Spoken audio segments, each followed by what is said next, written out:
เพิ่งมาเบิ่งเราสิขายเท่าไรเครือเท่าไรมันร่วมลำแจ่มเลยอะไรเจ้า50,000เนาะโอเคโอ้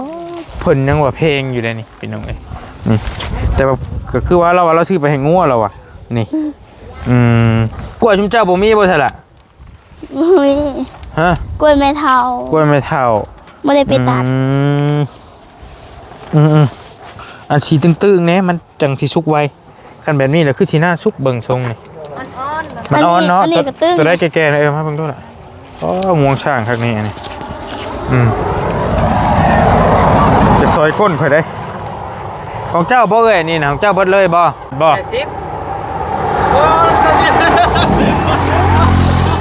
ใช่ละมัน1 800มัน1 80 บาทหายมันจ้ะยิ้มโอเคเฮ้ยเอาให้ใจเลยมันมีไข่อยู่3 อัน3 เตะนะโดยเห็ดยังกินทอดหรือต้มตะกับทอดกินทอดเองบ่แซ่บอยู่เนาะบริเค็มตีไอ้เอาไข่มาให้นะเอาคิดยังอยู่คิดพังบ่เข้าใจดิเอาไข่ให้โอเคจับดีๆเอาปะอย่ามันแตกได้ลองแตกได้แล้วพูดเลยเทเลย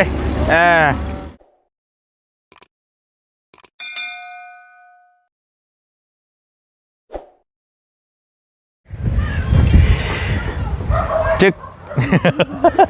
สวัสดีโดยเปิดมาก็เห็นกับ2 สาวพี่น้องเนาะสุดดำคือลูกคลือมันนี่ก็ได้ใครเนี่ยแต่คนขาวนี่มาเห็นน้องนิ้วอยู่พี่น้องเนาะมาพ่อกันมาโพอยู่เชฟโปนพี่วันนี้เนาะเด็กเครื่องมาแต่แล้ว มาแต่ทางใดเป็นมาแต่ไสบ้านยังก็บ่ไล่เมืองนองบ่ฮะบ้านยังก็บ่บ้านทำแจกเครื่องนะบ้าน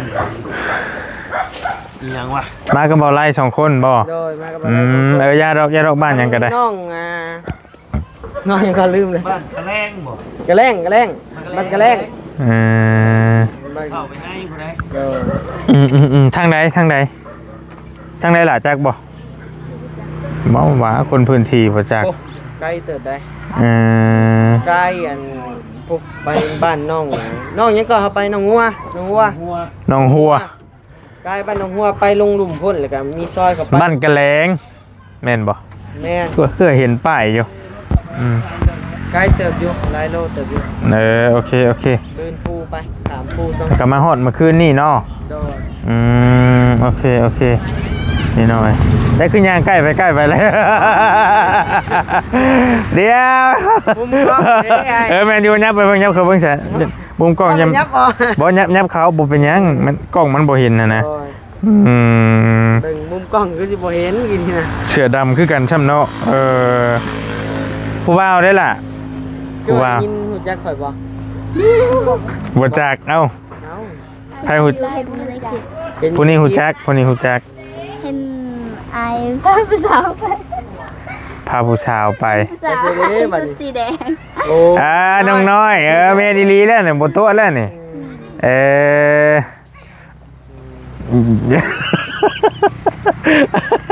สิลืมน้องน้อยเลยเนาะวันนี้เนาะขอโทษได้ขอโทษใกล้กันนี่กับบุได้ที่บุเป็นอย่างที่บุพิธีตีบ่จับบ่อยากหู้ว่าสูงกว่าห่างกันซ้ำได้เห็นไหมเอายืนมันกันดูเซ็งกับมันสูงบ้างฮะพวกนี้ยับเข้ามาให้บ้างดูผู้ใดสิคือกว่ากันไล่เลี่ยกันแต่นอกจากต่ำกว่านิดนึงเนาะมันสูงเกินอันนี้ว้ยเนาะพี่น้องเลยจักปีก่อนอีหล่ะจักปีนั่ง13คนนี้เด้คนนี้14แต่จักปี18 ปี มักคนใหญ่กว่าหรือคนน้อยกว่า สมมุติอ้ายถามหยอกซื่อๆคันเป็นผู้บ่าวหั่นน่ะ รุ่นอ้าย มักรุ่นอ้ายพอดีแล้ว จักปีแล้วบัดนี้ จักปีคันว่าอ้ายเอา 89 ว้าเกินแล้วเข้าทางแล้วคือสิเข้าทางแล้ว พี่สิให้ครับเนาะ บ่ให้บ่ให้ดอกเป็นบอลลี่เองอันนี้แซวน้องเพิ่นสิซื้อเพิ่นบ่ให้ดอกแต่ว่าก็ยังช้ายังน้อยอยู่เนาะหาเงินหาทองก่อนพี่น้องเอ้ยพอดีบอลลี่มาแวะหาน้องๆเพิ่นก่อนสิกลับบ้านเอาของฝากมาฝากพอได้อยากได้กินเลยสิเมื่อบ้านก่อนบัดนี้แล้วจังสิมาใหม่แม่นพอดีทั้งแม่ก็เข้าห้องแพทย์ห้องหมออยู่พี่น้องเอ้ยโอ้ย ทำได้หรือเปล่า แม่ถ้าก็ไปบ้างนึงนี่นะสิได้กลับยาวพุ่นอีกจะหน่อยก็ได้ว่าสิไป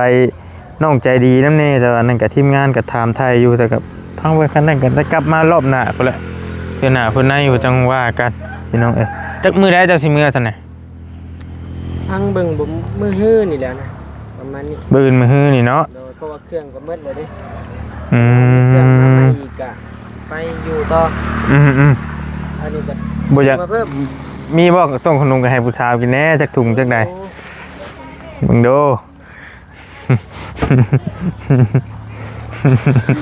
อันนี้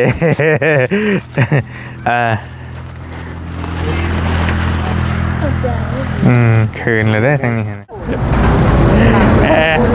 ไอ้ว่าหยอกที่ซื้อเด้อเซลที่ซื้อเด้อพี่น้องเอ้ยวันยังมื้อนี้ฮือ มันซุก วันศุกร์วันจันทร์เนาะเขาจะห้องเรียนเนาะโอเคบ่ว่าฉันนี่ก็มีผู้บ่าวเบิดเลย บ่มี บ่มี บ่หยอกล้อซื่อ ว่าหยอกที่ซื้อโอ้ผู้นี้หน้าเสียบ่ได้กินนี่นะ จะสู่คนเก่าน้องบ่ได้ดอกเว้ยนั้น เปิดท้ายโอ้โห ยังไง เห็นว่าเปิดกันนะมันเปิดมาเป็นโอเคถ้ากันกินข้าวก็ยังวันนี้แหละพี่มาหาพี่เซลละคืนไปเลยวันนี้ตายคักไปกินข้าวก็มีบ่ใช่ไหนก็ได้โอเคน้องกำลังเฮียน เมื่อขึ้นมาก็ใส่เสื้อตัวนี้มันบ่ เมนเห็นแล้ว2-3 มื้อได้นี่นะ ตัวนี้บ่ บ่ได้เสื้อขึ้นมาเลย เอามาอยู่แต่มักใส่ตัวนี้ เมียชื่อให้ เมียซื้อให้ ติดใจเลย จะพากันไปหา ๆหน่อไม้ มื้อนี้บ่ ด้วย พี่ยับมาหาให้เป็นหันหน้าเข้ามากล้องพี่หาหน่อไม้อยู่ไส ที่สวน มากินหรือมาขาย กิน หามากินซื้อๆนี้ ด้วย บ่บุญเราก็กินหน่อไม้อยู่พุ่น ฮะ บ่บุญกิน บาบุญก็กินน้ ด้วย ำเฮ็ดหยังให้เพิ่นกินเฮ็ดแบบใดต้มแกง แกง ไผแกงแซ่บอยู่บ่ โอ้โห เฮ็ดกินก็เป็นบ่เจ้าก็ได้เจ้าก็เฮ็ดเป็นบ่ล่ะ เป็นแต่ว่าเผ็ดโพด มักเผ็ด เจ้าก็เป็นคนมักรสเผ็ดบ่ ด้วย โอ้ผู้นี้เด้ไผแซ่บกว่ากันที่เคยเฮ็ดกินที่เพิ่นย่องแต่ก็ บ่แซ่บหมดเลย แซ่บเบิดเลย บ่ บ่แซ่บเบิดเลย ด้วย ไอ้ที่แซ่บน่ะเบิดแล้ว ด้วย บ่แซ่บเบิดเลย บ่แซ่บมัน เพราะอ้ายเห็นอ้ายเพิ่นไปถ่ายคือไปถ่ายคลิปกันอยู่ไสแหละเห็นที่เจ้าพะลุงพะลังอยู่ อีฝุ่นอยู่ส่วนมัน ส่วนมัน ไอ้บุญเราสะพายใจดีสะพายใจดี เซอร์ เรา ไพร เก็บ ส์ กระตุกแล้วเขาก็เห็นแหละเราเก็บเราใส่เงิน เพิ่นเอาเงินให้บ่ โดย300,000 ให้แต่ผู้นั้นบ่ ด้วย ชุมเจ้าบ่ได้ เมื่อไหร่ก็ว่าเป็นหยัง มันเป็นเจตนาของผู้เพิ่นให้เด้อเห็นว่าชุมเจ้าบ่เข้าใจเพิ่นเจาะจงเอาให้ใจดีแน่ก็ต้องเอาให้ใจดีผู้เดียว คือเมื่อวานนี้อ้ายให้ชุมเจ้าเพิ่นบอกว่าได้ให้3คนเลยแบ่งกันนะอ้ายก็ต้องมาให้3สมมุติเพิ่นว่าให้คนหนึงก็ต้องให้คนหนึง แต่ยังอยู่ติยังบ่ทันได้ซื้อหยังติ ยัง มาแวะหาน้องๆเพิ่นพี่น้องก่อนสิกลับบ้านเนาะช่วงแรงๆพระอาทิตย์กำลังสิตกดินไผขายมะกล้วยฮะ โอ้โห เอาโบเมนของเมทัลจะบ่จ้ะ คลองนาสาว เครือเท่าได้เพิ่นขายแต่เก่าละ บางทีก็30บางทีก็50ถ้าที่เกลือใหญ่ เครือหนึ่งหาได้ เลย พอดีแล้วอาจจะซื้อเมื่อนำเมื่อปลาไว้เฮือนใช้ไปขายเพิ่นนะแม่น่ะไปมาพี่ก่อนนี่ใช้ไผขายนะแป๊บนึงบ่ได้ขายแล้วจังหน่อยฮะ อันนั้นจ้างเพื่อนเมื่อยมาเลย แล้วจะมาขายรถเจ้าน่ะ เพิ่งมาเบิ่งเราสิขายเท่าไรเครือเท่าไร หนูร่วมลำเจ็บเลยอันนั้นเจ้าเนี่ยเอาเสือแห่ง ซื้อเราจะซื้อไปให้งัวบอกไปยังเขาจะซื้อซอยดอกเครือละ50บ่เราขาย50ทำกันไปเลยบ่ ก็น่ารับไปเจ็ด โอเคบ่เป็นยัง รับคิดหนึ่งครึ่งนั้นกล้วยข้าวแน่แล้วอ่ะ ผู้นี้เมย์จะดีบ่ แม่น เครือของน้องจะดีนี่ ด้วย กล้วยของเมย์น้องจะดีโอเคพี่น้องแม่นเบิดเลยบ่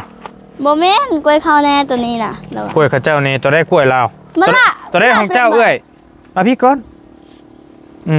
เอาดิซื้อเมื่อบ้านพอดีเขาซื้อเมื่อบ้านเลย ก็ลาเปลี่ยนไป ตัวได้ของเจ้า ฮะเปลี่ยนไปเนี่ยกิ๊กล้วยลาหมดแล้วอ่ะ เจ้าว่าเองลงไปแล้วว่า ก็เราเมื่อกี้นี่ได้ยิน 50,000เนาะโอเคผลยังว่าเพลงอยู่เลยนี่พี่น้องเอ้ยนี่แต่ว่าก็คือว่าเราซื้อไปให้งัวเราอ่ะนี่กล้วยชุมเจ้าบ่มีบ่ใช่ล่ะ อุ้ย ฮะ กล้วยไม่เท่าก ล้วยไม่เท่า ไม่ได้ไปตัด อันสีตึงๆเนี่ยมันจังสิสุกไวคันแบบนี้แหละคือสีหน้าสุกเบิ่งทรงนี่มันอ่อนเนาะ อันนี้ก็ตึ้ง ตัวได้แก่ๆนะมาเบิ่งดูล่ะงวงช่างคักนี่อันนี้จะซอยก้นข่อยได้ของเจ้าบ่เอ้ยนี่นะของเจ้าเบิดเลยบ่ของไม่เท่าเอาไปอามาของไม่เท่าชุมเจ้านี่เอาไปอามานี่ เราก็ดังคงไม่เท่าเลย ตัดให้ไม่เท่าเครือละ50,000เด้อพี่น้องเด้อนี่50,000ประมาณ1 2 3ว้าว80 บาทบ่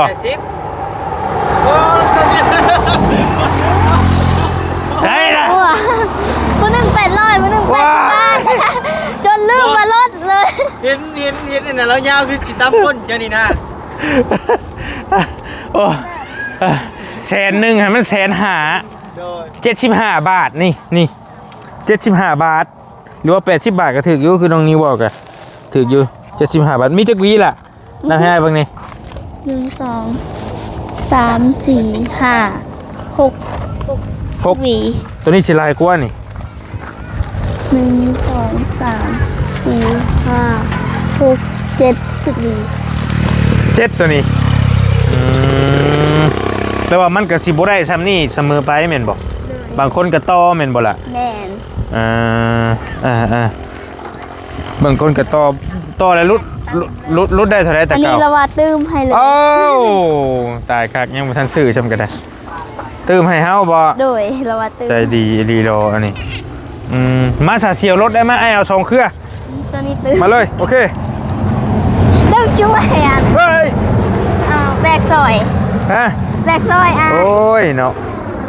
ลิบพี่ลื้อแท้กล้วยเด้อ แต่คือเยอะอีกนะ ร้อยอีหลี เดี๋ยวเพิ่นได้อันน้อยแน่ ยกเลยติ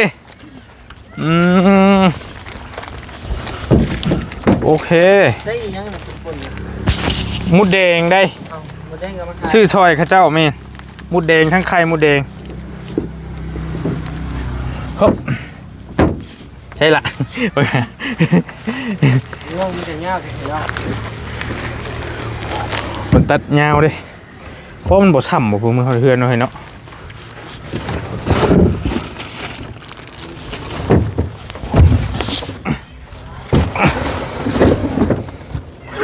เห็ดเป็นวี่เอาเลยเอามีดเห็ดเป็นวี่เอา อันนี้บ่ ไปเอามีดมาไฟ ไม่มาโชว์แฮะเดี๋ยวไปไม่ผู้มีไม้หันไปผู้มีไม้หันไปผู้มีไม้มาน้ำอ้ายมาเห็ดไหนนี่สิกลับปะแล้วไอ้มีของสมนาคุณให้ข้าจุ๊เจ้าเทมกล้วยเลยโอ้ใครจะกินได้เป็นแต่ละมือได้นี่มากินไข่บ่ล่ะมากินไข่บ่โดยกินเฮ็ดเมนูยังแต่เก่าเอาสบายดีมาว่ากันในกล้วยเห็นว่ากะมีต้นว่าฮะบ่สบายบ่ยืนติดกันขาแค่ปั้นสก็ติดกันผู้นึงเป็นผู้หญิงผู้นึงเป็นผู้ชายเด้บ่เจ้าปีนขึ้นรถบ่เป็นยังสบายเหยียบรถแล้วเจ้าเฮ็ดให้อ้ายนี่เก่งอยู่แล้วน้องเพิ่นน่ะบ่ต้องญาติเป็นผู้ชายก็ได้เป็นผู้หญิงก็ได้แม่นเดียวกันเลยดิแม่นอนาคตสิเอาเมียแต่ก็เคยเฮ็ดอยู่แล้วว่าเคยโอเคอย่าเอามีดมาได้เอามีดน่ะมันอันนั้นเนี่ยผู้นี้สิเฮ็ดเป็นก็ขึ้นรถล่ะปีนรถไอ้มีดเอามีดน่ะมันได้แต่เอาอันนั้นเขินผู้บ่าวนะนี่บ่าวที่ชื่อบ่บ่มักบ่ได้เขินน่ะบ่ผู้นั้นนะเจ้าบ่คือเนาะไอ้เบิ่งเจ้าคือสิได้อยู่มักผู้หญิงแล้วเนาะโอ้โหใส่แนนมักผู้หญิงบ่จักใส่แนนมักผู้หญิงจะพาเอาผัวได้ล่ะใหญ่ก่อนด้วยเหมือนป่ะแมนโอ้ฮะด้วยตัวไก่อันนี้ดิไข่ไก่มันตะไรด้วยตะไรด้วยตะไรด้วยตะไรช่วยแม่นแล้วเดี๋ยวคอยมาแต่หึงคอยคือบุจักคำว่ามีแขวสองเล่มนี่มันสิว่ามันขังลมอยู่ดิลมแขวร้อนเที่ยวเดียวก็กลับโอ้มันคอยก็ไปเที่ยวอยู่กันได้เหลี่ยมหนึ่งอยู่ในผมอยู่ในใครอยู่ทั้งหนาวจ้ะก็แห้งผมได้ยังน้อยพุ่งจะผากหมูอ่ะโอเคนั่งลงก็ได้แหละแล้วแต่ความถนัดเด้อห่วงช่างบักไง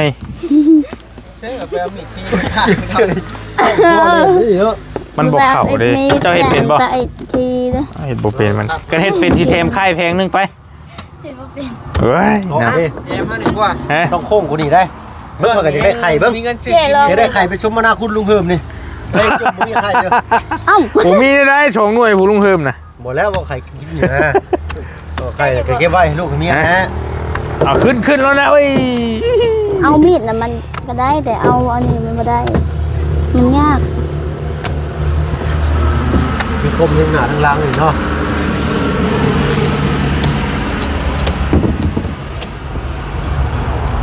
ไม่แต่ว่าผมเป็นจริงชำนาญกว่าอีก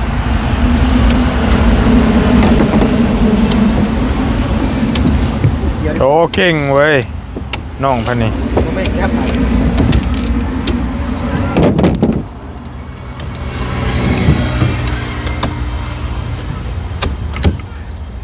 มาจริงเท่กูเท่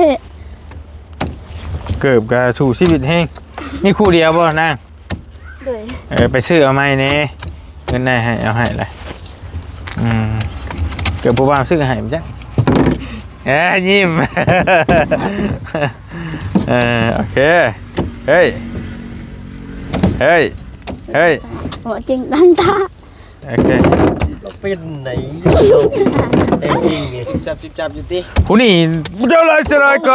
เคยเจอผู้นี่เก่งกว่าเว้ยคือการแต่ว่าตัวนั้นมันทีเด้ตัวนั้นมันทีตัวนั้นก็ลีคือกันลีแฮนี่โอ้ได้มาเป็น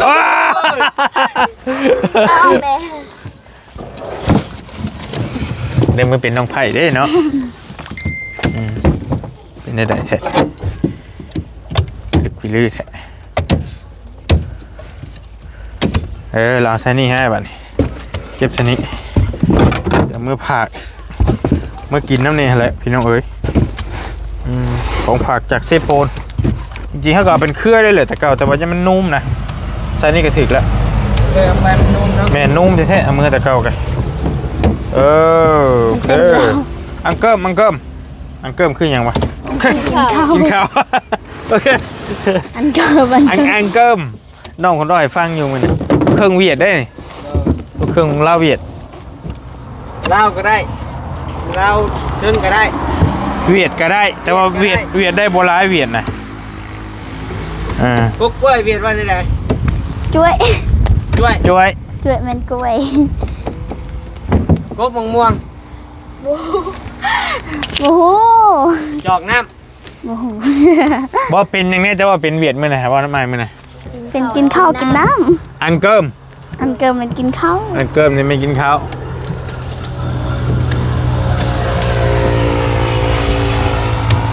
อะไรบ่โอเคหมดแล้วโอ้เก่งอยู่เลยนี่ ำครับ โอ้พอแล้วฉันน่าก็ได้หลายอ๋อถือครัวตัวเองก็เป็นอันนี้โอ้เก่งอยู่เลยบอกขึ้นเลยไอ้ว่ามันสี มันจะ ช้ำ เต้น ป้าไปพื้นให้แล้วล่ะเพราะว่าแมนมันเสียนั่นโอเค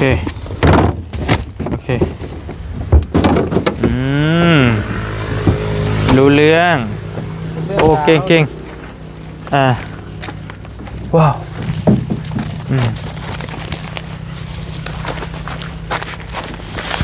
100,000พี่น้องเอ้ยเราเทมให้พ่อเราเทมมาพี่ละมาพี่อันนี้ให้อันนั้นเราด้วยให้ขากล้วยเราด้วย100,000แต่ว่า2 วีขอบใจหลายๆนี่เขาไม่เท่าเจ้าบ่ก็เล่นไปให้เราก่อนก็ได้ไปนี่ อันนั้นว่าชั้นว่าซี่เด้อเชียวให้พี่ซึ่งแถมเป็นยังบ่อยากได้บ่กินไข่บ่ โบอยากได้แห่ระบายนะ บ่เอาบ่ เอาให้ ใจเลย มันมีไข่อยู่3 อัน3 เตะนะ ใจ โดยเฮ็ดยังกินทอดหรือต้มตะกับทอดกินทอดเองบ่แซ่บอยู่เนาะบ่ได้เค็มตี ต้มเอากิน สิต้มเอาต้มกินมีประโยชน์กว่าเด้อต้มแซ่บกว่าทอดมันอยากมีน้ำมันนิดนึงบ่อยากปานใดสิเอาให้น้องใจดีตัวนี้ได้แล้วบ่คือตามอ้ายเพิ่นอยู่เพิ่นให้มาแล้วติบ่เราถ่ารถบ่หลีกรถบ่โอเคแป๊บนึงให้น้องใจดีแล้วสิเมื่อป้าแล้วไว้บ่นี่เด้ประชาเราถึง